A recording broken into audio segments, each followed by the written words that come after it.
नमस्कार आप सभी का हमारे YouTube चैनल में। आज हम पढ़ने जा रहे हैं छत्तीसगढ़ बोर्ड के हिंदी माध्यम और हिंदी पुस्तक के चैप्टर नंबर 1.2 से नर्मदा का उद्गम अमरकंटक, जिसके लेखक हैं श्री राम परिहार जी। श्री राम परिहार का कुछ जीवन परिचय जान लेते हैं। श्री राम परिहार का जन्म मध्य प्रदेश के खंडवा जिले के फेफरिया गांव में सन 1952 में हुआ था। शिक्षा के क्षेत्र में इन्होंने पीएचडी या डीएलएड की उपाधि प्राप्त की है और संप्रति प्राचार्य माखन लाल चतुर्वेदी शासकीय स्नातक कन्या महाविद्यालय खंडवा में ये कार्य करते हैं।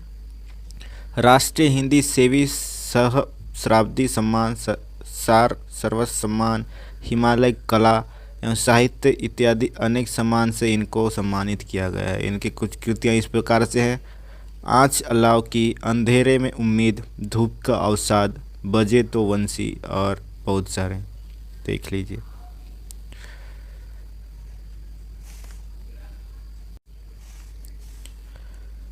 तो परिहार जी को मध्य प्रदेश में संस्कृति अकादमी का आमंत्रण आया, तो इस अवसर पर इन्हें मध्य प्रदेश तथा अमरकंटक जाना हुआ। अमरकंटक ये पहले भी जा चुके थे, पर इस बार उन्हें बुलाया गया, इसलिए वे एक बार फिर जा रहे हैं।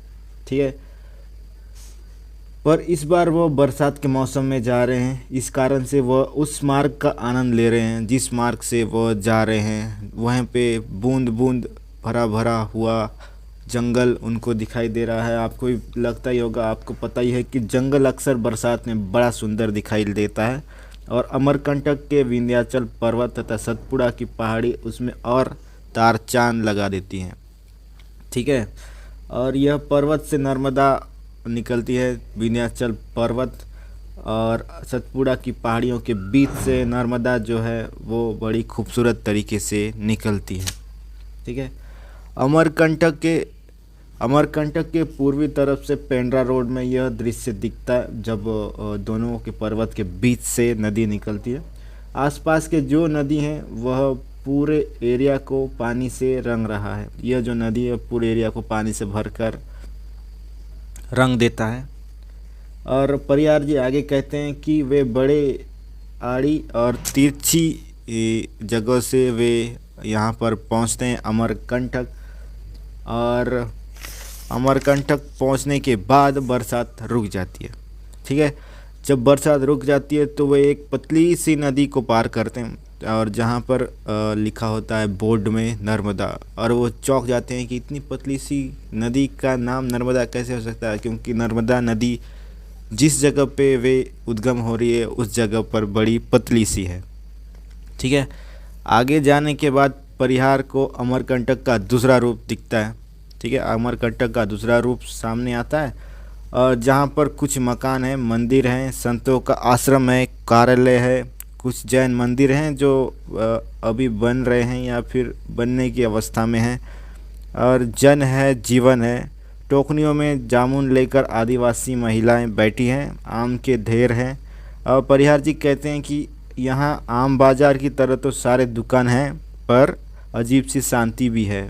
जो बाज़ार में भीड़ होती है, पर आपको यहाँ अमरकंटक पे शांति प्राप्त होगी। ठीक है, वनवासियों का जीवन निर्द्वंद है, फ्री हैंडेड है, वह आज़ाद हैं। और बाढ़ के कारण वे कभी कभार बेघर होकर अमरकंटक के जलाधार के किनारे भयानक समय में वे बेघर होकर बैठे रहते हैं। ठीक है, फिर परिहार जी जब बस स्टैंड से होकर जाने वाली गली की ओर चलते हैं तो उन्हें एक जल कुंड प्राप्त होता है जो 11 कोणी है। कुंड के चारों ओर 20 मंदिर हैं। अमरेश्वर से ही नर्मदा निकलती है, अर्थात यह कुंड ही नर्मदा के निकलने का कारण है और आदिम स्रोत है।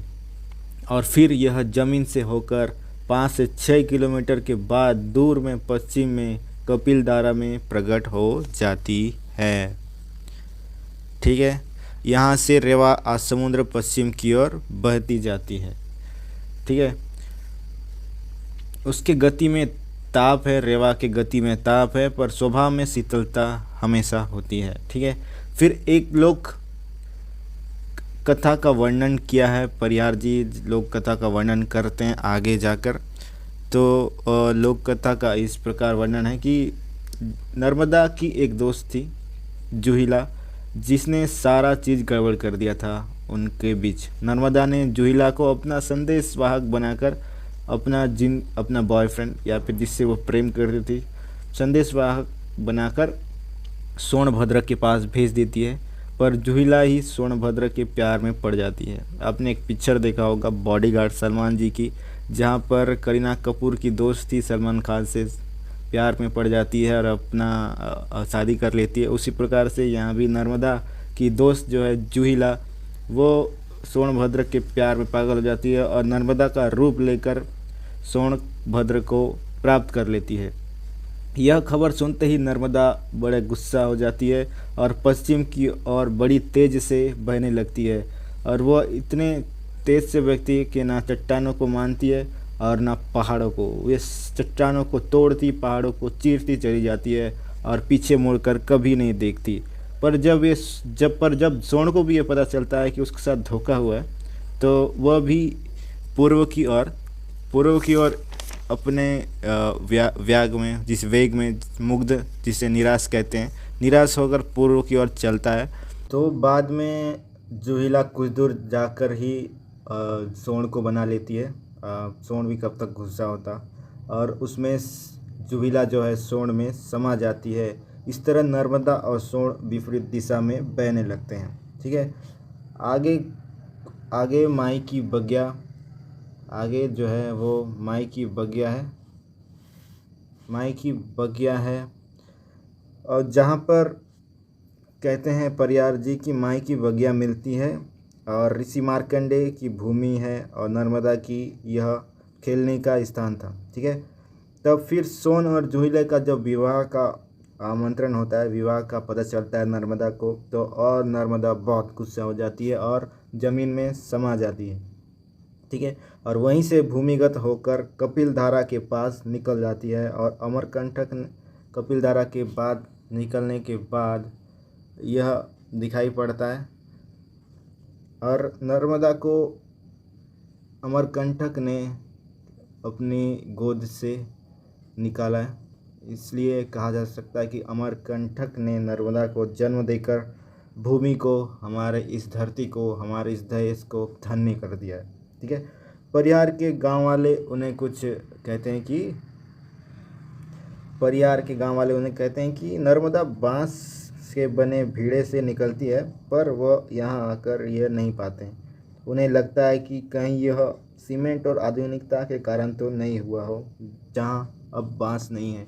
यानी कि वे कहते हैं कि कब इंसान जो है वो आगे बढ़ता गया और सीमेंट का जब आविष्कार हुआ तब यहाँ पे कुंड बना। तो उनके गांव वाले कहते हैं कि यहाँ बांस के भेड़ से पानी का फव्वारा निकलता था, पर वे आके यहाँ देखते हैं तो वे नहीं पाते हैं। तो वे कहते हैं कि पहले था होगा, पर अब जब सीमेंट आ गया तब यह कुंड, बांस के जो सामान थे उसे हटाकर ये कुंड बनाया गया। ठीक है, आगे है नर्मदा कुंड से लगभग 6 किलोमीटर दूर कपिल ऋषि की तपस्या भूमि है, जहाँ 150 फीट से नर्मदा गिरकर प्रपात बनती है। ठीक है, 150 फीट से वो गिरती है और एक पहला प्रपात बनाती है। नर्मदा जो नदी है, सारा जनमानस नर्मदा को माँ मानता है और जैसे एक माँ अपने बच्चे को दूध पिलाकर पोसती है, वैसे ही सारे लोग अमरकंटक के पानी नर्मदा को पीकर पोषित हैं और अपना लालन पालन कर रहे हैं। ठीक है, इस तरह आखिर में दूध धारा के बाद नर्मदा निर्जन और सघन वनप्रांत से नर्मदा की यात्रा प्रारंभ हो जाती है। ठीक है, एक इंसिडेंट होता है, परिहार जी एक कपिल धारा के पास ऊपर बैठी जामुन बेचने वाली वनवासी स्त्री से पूछते हैं कि अभी तो वर्षा का मौसम है, इसीलिए यहाँ नर्मदा में पानी है, पर जैसे ही गर्मी आती होगी तो क्या नर्मदा सूख जाती है? तब उस स्त्री ने बड़ी सहजता से उत्तर दिया था कि नर्मदा कैसे सूख सकती है बाबू, नर्मदा सूख जाएगी तो हम लोग कैसे बच सकेंगे, नर्मदा सूख जाएगी तो संस्कृति सूख जाएगी, धरती का रस सूख जाएगा, प्रकृति का स्वाभिमान खत्म हो जाएगा। नर्मदा अनवरत और अविराम प्रवहमान है, इसीलिए संस्कृति जीवित है।